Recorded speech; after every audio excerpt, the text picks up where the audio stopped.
Hello everybody, welcome back to HardReset.Info channel. In today's video, I'll show you how you can easily use AI background on your ELGATO Facecam Pro.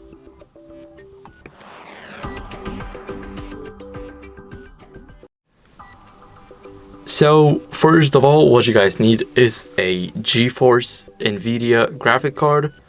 So if you are using the Radeon, I'm not sure that it would work, because it's right here, and as you guys can see, for me it won't work because I have the Radeon card, and if I click here it says that an NVIDIA GPU is required to use these effects. But if you have an NVIDIA GPU, what you guys need to do is basically click on anything here.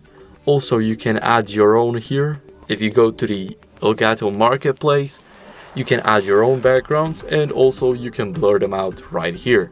So that's pretty cool.